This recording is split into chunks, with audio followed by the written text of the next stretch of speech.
Hello and welcome back to another episode of Imperfect Marketing. I'm your host, Kendra Corman, and today I have Nick with me. He's a seasoned podcaster, podcast coach, and a leader in leveraging AI technology for content creation. So clearly I already love him and haven't even talked to him yet because I love AI and podcasting too. So he has hosted the 9 to 5 podcast, worked with numerous podcasters. He brings firsthand knowledge of the industry's challenges and opportunities to NextGen Podcaster, a community he co-founded. The mission of NextGen Podcaster, and we'll have a link to that in the show notes for you, is helping creators harness the power of AI to streamline their work and unlock new creative potential. Very cool. Thank you so much for joining me, Nick. Thank you for having me. Anytime I get a chance to talk about AI or podcasting, one of those two topics, I'm like all in. So I was super pumped when we set this all up and we're ready to go. I'm excited. Well, I am a huge fan of AI and podcasting. Podcasting has quadrupled my email list.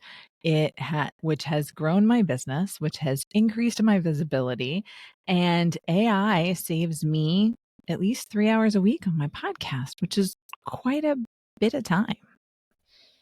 That's what I love about the AI thing. I was always, before I had started my podcast, I was always into like the system of things, like how do I streamline, make things more efficient, automate things.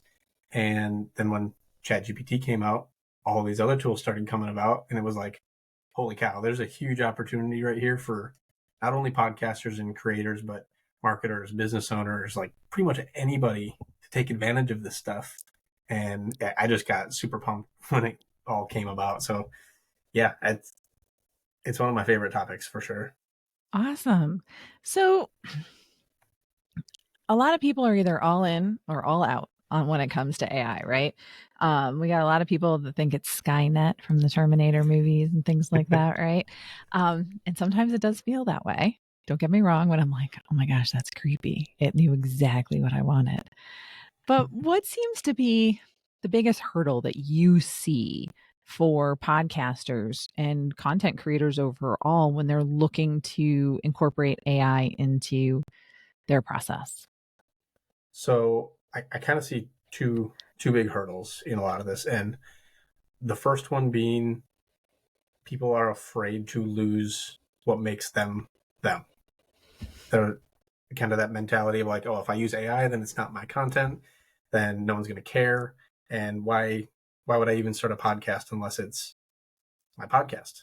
So that mentality of I don't want to outsource to an AI to do the work for me kind of thing. And then I would say the second big hurdle is not understanding how to use it.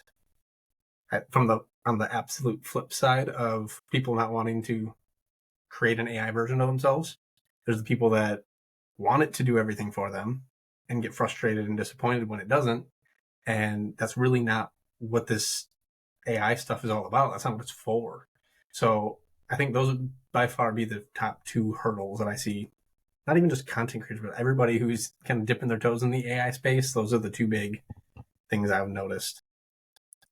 Yeah, and I definitely think the people that think that they're going to lose their touch or something along those lines, or that it's not going to reflect them, um, they're.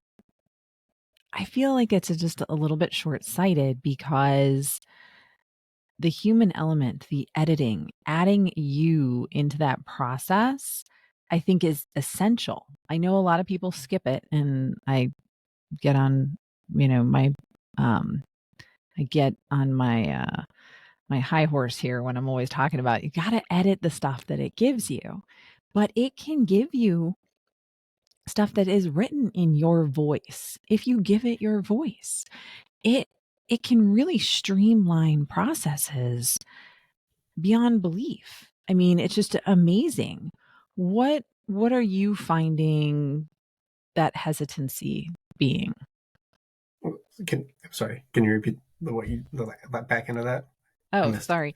So, what are you seeing as the hesitancy when it comes to people being scared of it not being their voice? I'm like, you just have to edit. You have to Right. give it your voice. Like if you put the right stuff in, you're going to get the right stuff out and you're not giving up any control. Mm-hmm. That's like one of the biggest points that we preach at NextGen Podcaster is this isn't meant to replace you. We want this to be something that helps like spark the creative juices, gets you maybe 80 to 90% of the way there, free up your time.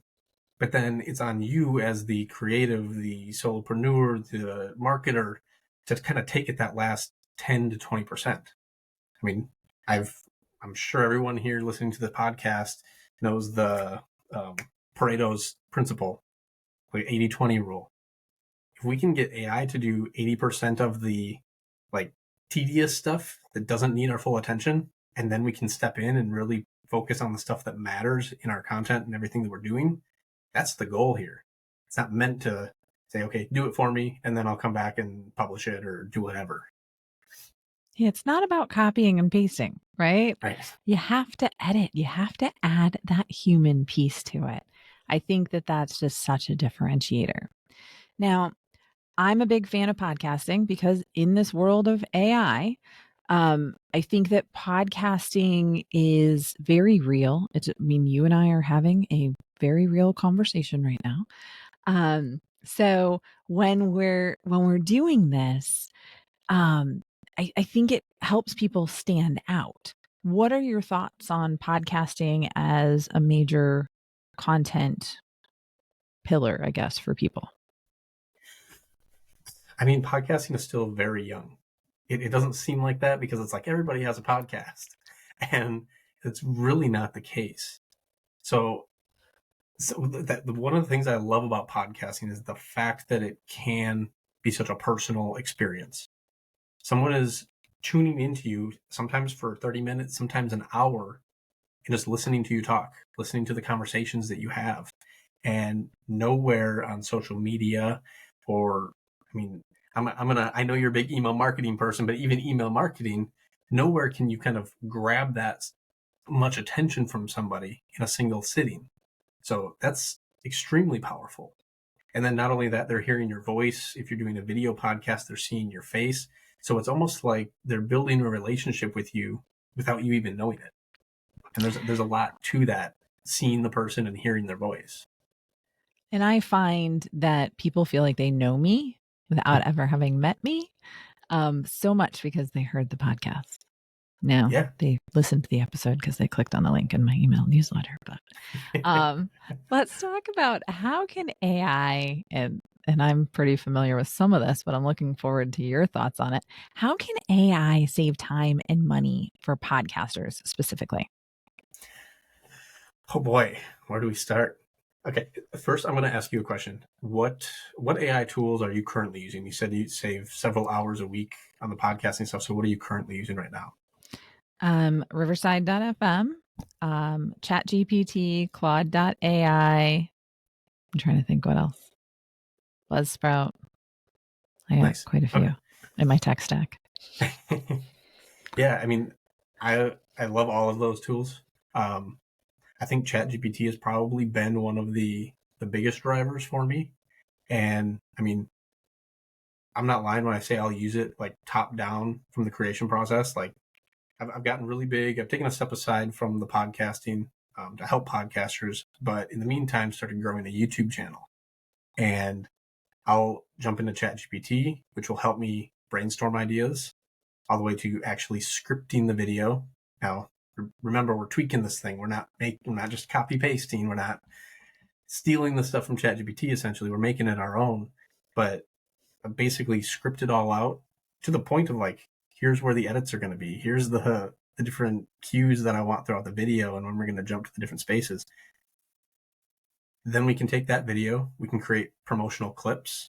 There's a ton of different AI tools out there that will chop up your long form podcasts or YouTube videos into like these bite-sized reels, TikTok shorts, and then you can just publish them. And then taking it a step further, we have the podcast, we have the video, we can get that transcript and feed it back into ChatGPT, and then I turn that transcript into a blog post. So this is another thing where people get hesitant about using ChatGPT to write blog posts for them. Well, if we're feeding it our own content and we're making more content out of our content, we're not really relying on ChatGPT for it. We're using our own ideas, our own thoughts, our own voice with the transcript, and we're getting ChatGPT to basically formulate and organize all of those thoughts and information into something like a blog post. So that's pretty much my complete process from beginning to end. Every time I do a video, it's video clips, blog post, video clips, blog post. And you can get it done really quick with this AI. That's something that would probably, because I don't really like blogging that much, would probably take me like a good week to do. And I can get all that done in like a day. It's pretty amazing what it can do. And I agree with you 100%. You're taking your content, your ideas, and putting it into ChatGPT or Claude AI and having it help you, not do it for you, help you, right? I mean, I was on a webinar, and I say this all the time on pretty much every AI podcast episode I do. AI is like an intern with unlimited hours, is what they said. And I'm like, oh my gosh, that is exactly true. An intern can add value when they're given very good and very specific direction, Mhm. and when you review their work, right?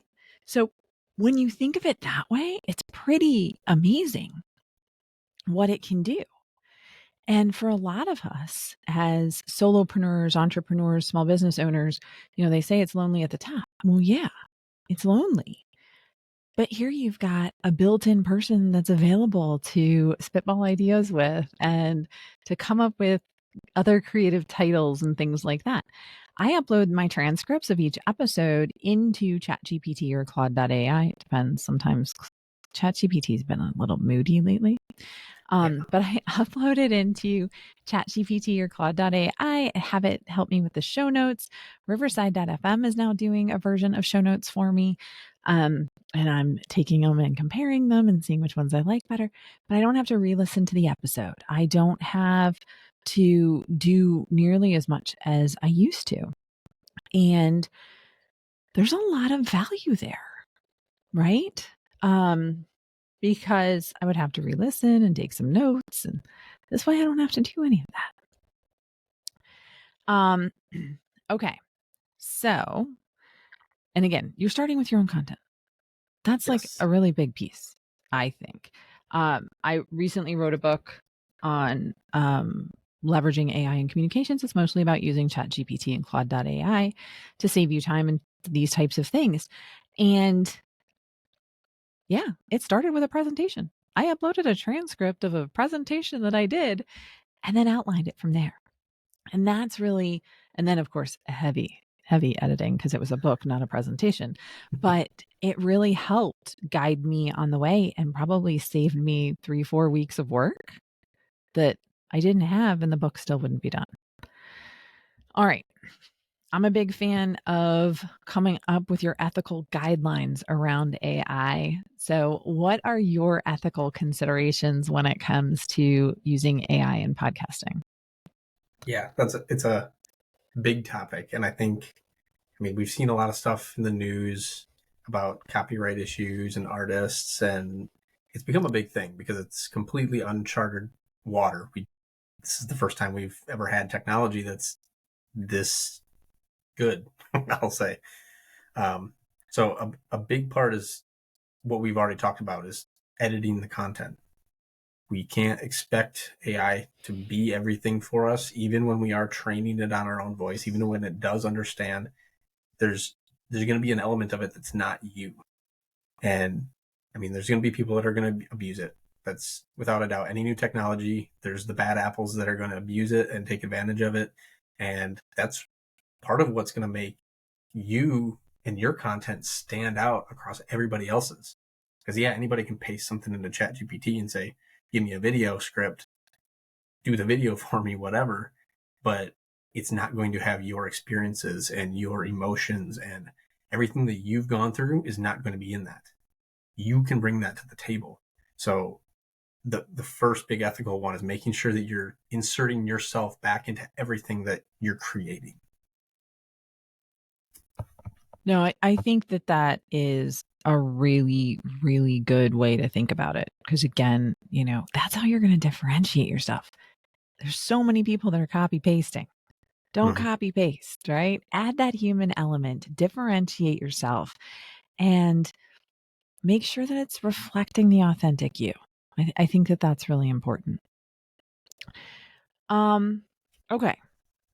So if someone wants, I work with a lot of people that are aspiring to be podcasters, and I work with them to try and get them to get it off the ground. I always say progress, not perfection. Keep it moving forward.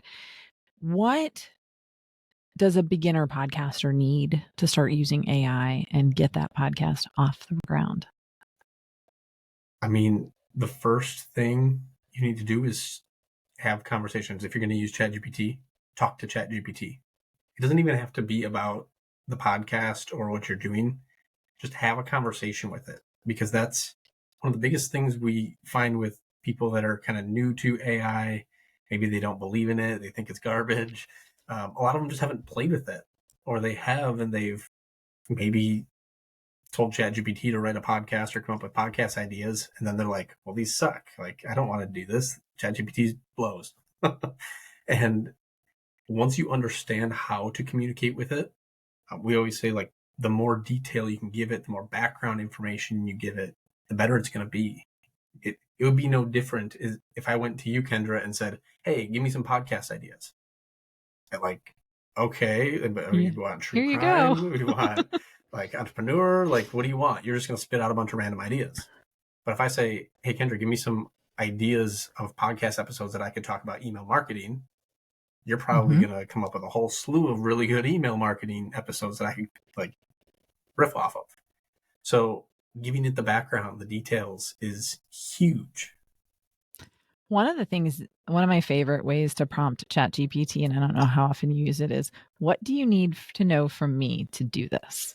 When Yes. I ask it that question with the prompt, it'll give me 10, 15, 20 questions. Now, sometimes it's like, what are the brand colors? And I'm like, you don't need to know Right. brand colors. Like, we're coming up with podcast titles. Come on. Um, and I'll literally say, question 7, you don't need to know this. I got you. But um, it really helps refine it because it can do a lot more than we sometimes even think it can do. Mhm. Right. And so ask it what it can do, ask it what direction it needs. It's pretty impressive as to what it'll come up with. That is one of the best pieces of advice for using ChatGPT. And I do the same exact thing. Almost anything that I ask it, I'll say, "Is there anything else you need to give me the best answer to my question?" And yeah, like you said, multiple questions.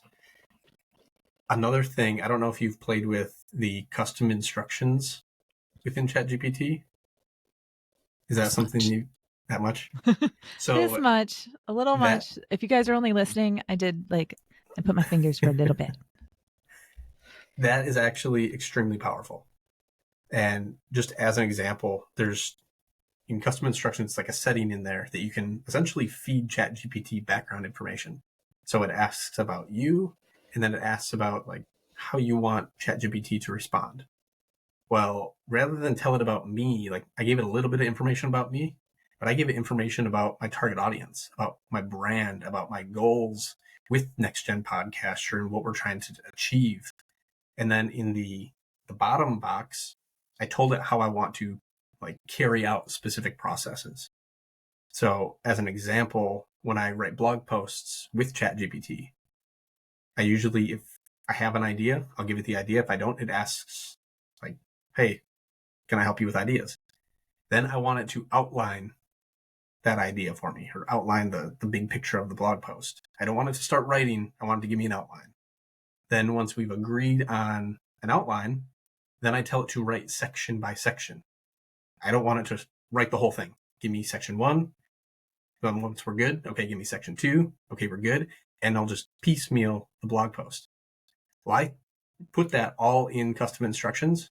And now every time I go and ask it to write a blog post, it's like, okay, what's the blog idea? Here's the idea. Okay, let's start with an outline. And then just starts going right at the outline. Like I don't even have to think about it or prompt it anymore. And it's always tying stuff back to podcasters or NextGen Podcaster or how it can help my audience. And it's not just me prompting it over and over and over again, the same stuff, the brand colors, the everything that you just basically every conversation you're having with ChatGPT, you can kind of eliminate that with this custom instructions. So that's a big piece that could be really helpful and save a lot of time.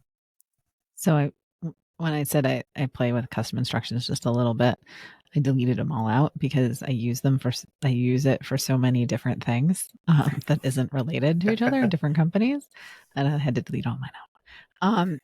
But yeah, I mean, it really saves time. So instead of doing custom instructions, I have custom prompts that I save inside my Asana for my voice and things like that. And I like literally copy paste, and I can copy paste some pretty long prompts in there to try and get that. But that's my workaround for custom instructions. But yeah, I mean, if you're working on just yourself, in your company or your podcast, leveraging custom instructions is a huge, huge positive thing for you to be able to do. Okay. So let's talk a little bit about some of the misconceptions in AI or with AI for podcasting. How do you address some of those? I think a lot of people are very concerned that like there's AI tools that can replicate, like you could create a clone of yourself, mimic your voice. And I know I hear a lot of podcasters like, well, I don't want someone being able to steal my voice, go do another podcast or create content with my voice. It's not myself. Um, I think that's a big fear, and it's not invalid. I mean, we don't really know where this could go. That very well could happen, but it sounds like a lot of the rules and regulations might give you the opportunity to almost copyright your voice, which is kind of cool. I think. I don't know. That might be a lot of painful work. I'm not sure. Um, but the very real fact and truth is that people are creating AI content, and the AI content is being consumed, like without a doubt. Aside from that, I think the biggest thing that we can do as creators and entrepreneurs is learn how to use the stuff. If we just turn a blind eye and pretend like it doesn't exist, there's going to be other people out there. Kendra's out here crushing it with AI, getting ahead of all of the other marketers who are like, no, AI is bad. I'm not going to use AI. She's using it to her advantage. She's saving time. She can put more focus and emphasis on other parts of her business and her podcast to actually grow this stuff. So pretending like it doesn't exist, especially at this point, we're a year heavy into AI. Like I don't think that's an option anymore. It's we need to adopt. We need to learn how to use it, and we need to really learn how it can benefit us, not take over us. And I think for the people that are paranoid about it, I mean, I'm a little cynical. So even though I'm a power user, I am a little cynical. I do actually skim the terms and conditions of any AI system before I use it, because there are ones that if they're going to mimic your voice or your likeness, they own your voice and likeness. Like they can use it anywhere they want to. Mhm. I'm not willing to give that up. And Yep. so I don't use those systems. But I think as we move further in, some people are going to have more reasonable terms and conditions, and we're going to keep going forward and growing and find some people that are okay with some privacy, and be able to do even more with everything that we're doing. And I think that AI is just about doing more better.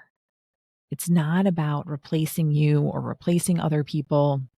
I recently, in February, moderated a panel, and I had an AI for operations expert on it.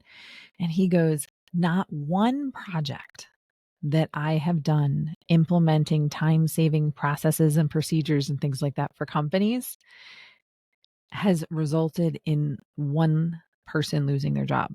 None of it has, not one person's lost their job. It's actually just been helping the organization move further towards their goals.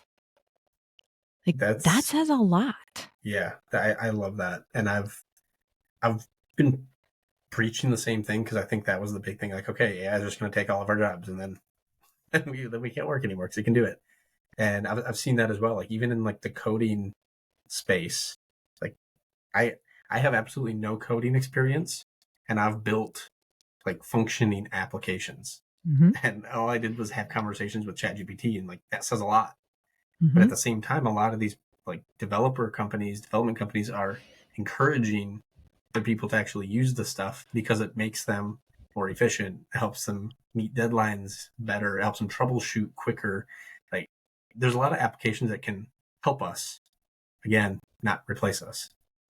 Right. And I think a few years ago, I read some article where they were saying that coding is becoming the like new sweatshops or whatever, because it was just like data entry. It wasn't, um, at the time, the way they were talking about it was growing into being a very repetitive process. And that there's so many people that can be leveraging their skills and their thoughts and everything at an even higher level.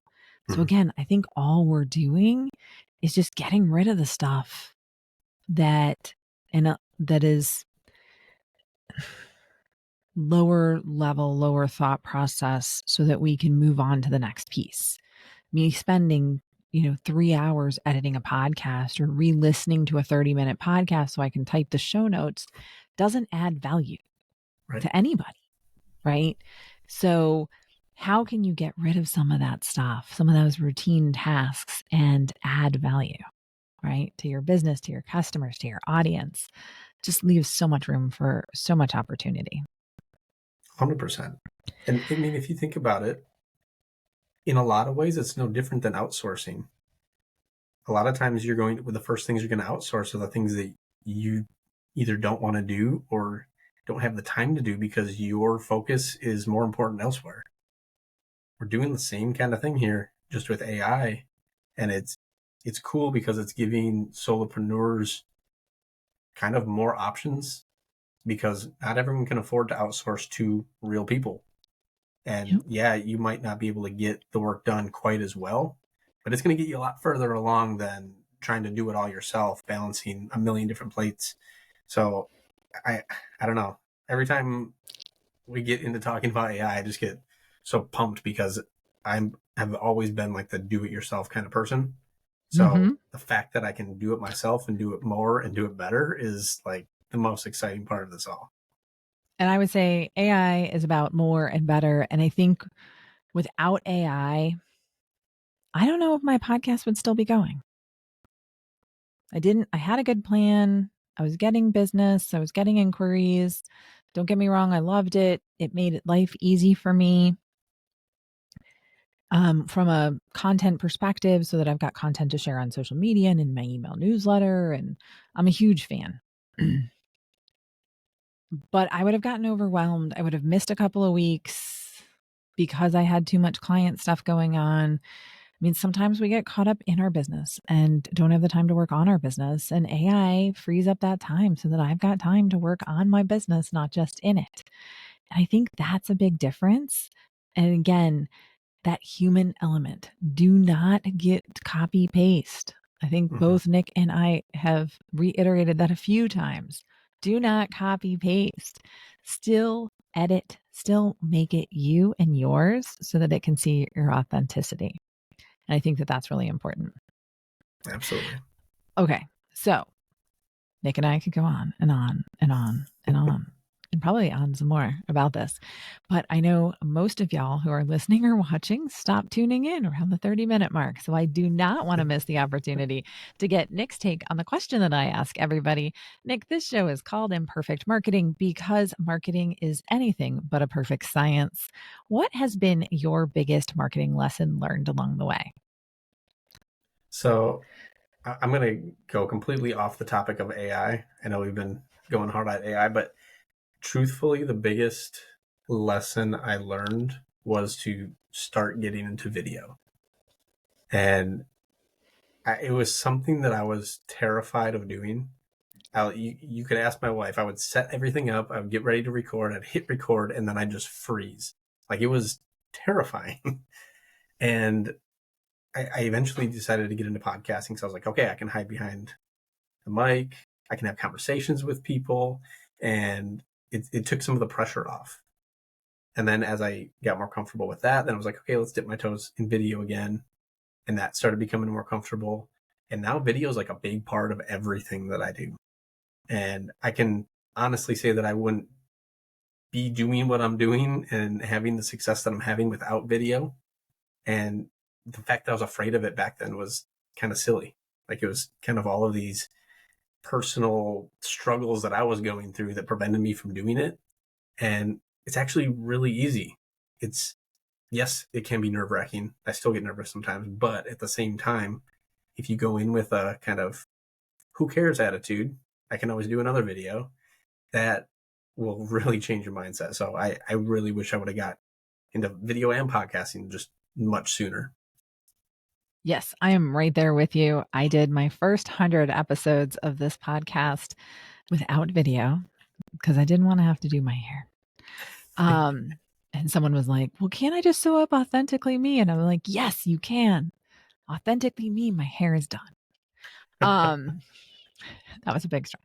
But the thing to remember is that I went to this webinar, and this woman, her Jam Gamble, I think is her name, and she said, "You're just not that important. Nobody else is looking at your hair. Nobody else is looking at your makeup. Nobody cares if you said so whatever filler word you did. You're not that important. So if you're adding value, that's all they see and that's all they get. So go with it." Mm-hmm. Video has been trending for years, and I think well, COVID helped me with it because I look at myself on camera all day, every day in Zoom, right? But I think it really did help people get into video and get over that hump. But I mean, video ads are outperforming still image ads. Video lead magnets are outperforming checklists and all of those different things. Video is, they used to say content is king, but I mean, it's almost becoming like video is king. Content is a little bit secondary there to it, because it is so important and so essential. And that is how people are consuming content, right? That's how they want to see it and that's how they want to do it. So awesome. Kudos to you. I'm so glad to hear that you got over all of your fears and You got as well. into video. So that's important. This will be available on YouTube. So if you're listening, go ahead and jump over to YouTube and you can check us out in person ish. So thank you all so much for tuning in. Thank you, Nick, so much for joining me on the Imperfect Marketing podcast today. Hopefully you all learned some stuff and got over a few of your fears related to AI. And maybe you're even interested in starting a podcast. If you learned something today, it would really help me out if you would rate and subscribe wherever you're listening and watching. I look forward to seeing you on another episode of Imperfect Marketing. Thanks so much and have a great rest of your day.